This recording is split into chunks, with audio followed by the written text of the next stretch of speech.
Hello, my name is Youssef Ouenniche. I'm a second-year student from Tunisia at the African Leadership Academy, and I'm a car enthusiast.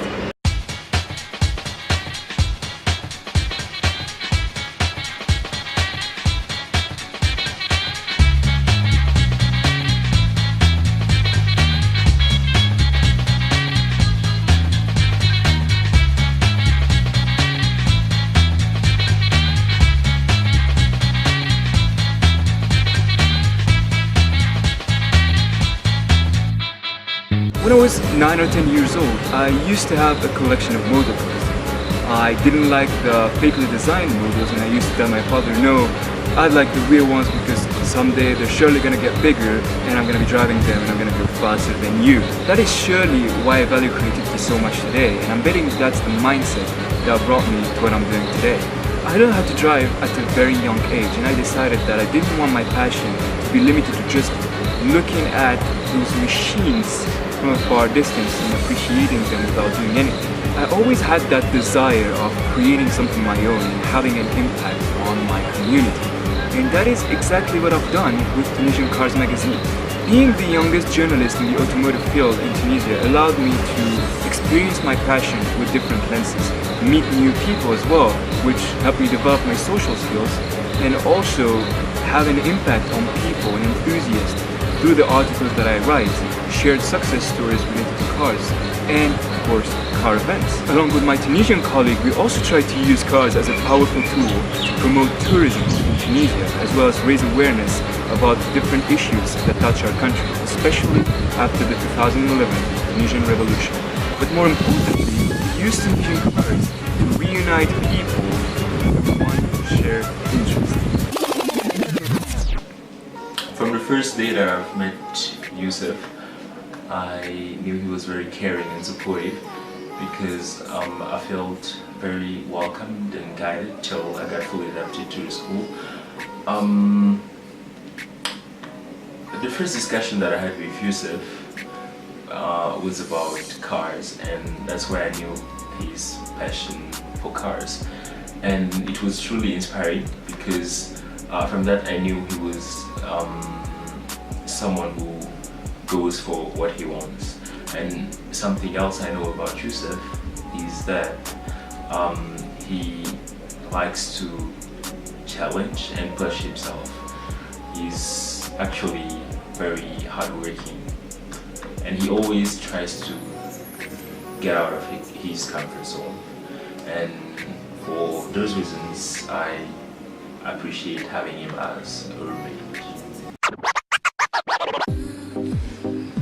Even though I can say I have been the one behind the wheel, literally, I actually wanted to experience new fields and get out of my comfort zone.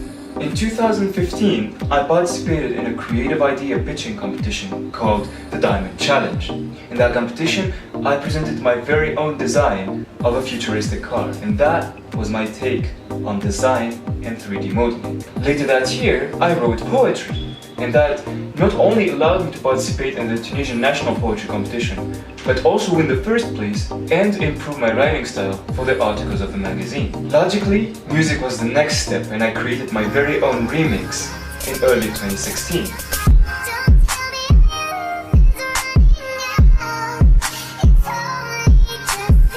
And learning how to edit encouraged me to take on voiceover, which allowed me to create Virage, the very first internet-based weekly car news show.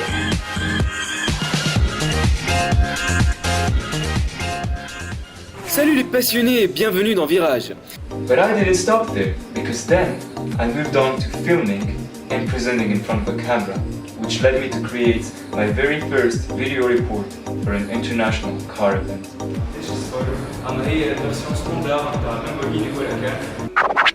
I have had the opportunity to interact with Yusuf on two different levels, as one of my closest friends and as my direct co-worker. When I first met Yusuf at the start of last year, I was so impressed by his ability to transform his passion into his occupation. In fact, he was one of the few people I knew who managed to turn what they liked to do into what they had to do professionally. He was Tunisia's youngest automobilist journalist. As I got to know him deeper through different group projects and assignments, I could learn the value of his seriousness, his commitment, and his ability to work hard. And then I was so pleased when I learned that Yusuf was going to be part of my student enterprise ALN's Media. I am the CEO and CFO of ALN's Media, and Yusuf has been one of my most valuable co-workers in his ability to close deals quickly, work quickly, and make quality videos.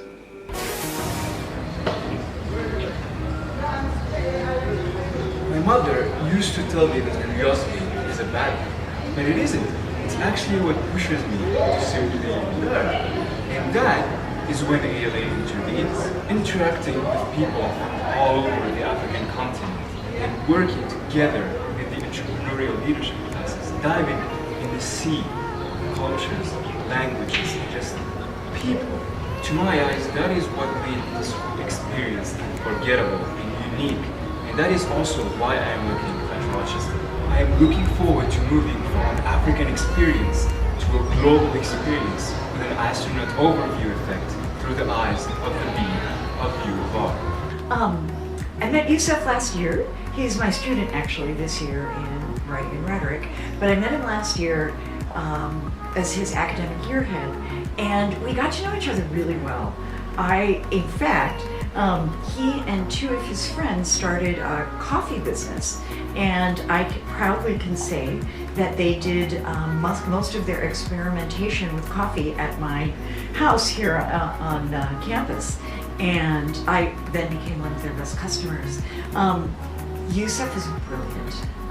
He is, I cannot say enough about how articulate, smart, funny, very funny, and talented he is. I also know he has a tremendous amount of passion, for cars, and also when Yusuf presented for the Oslo Assembly, his explaining the award that he got for the Africa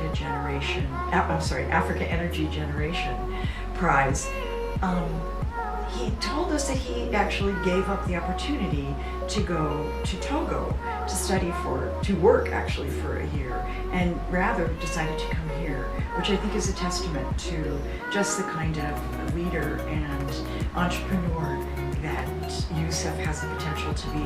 What I know about Yusuf is that he has interests that go across many, many different subjects, and he's definitely interested in, as I said, cars earlier, but in engineering and business and computer science.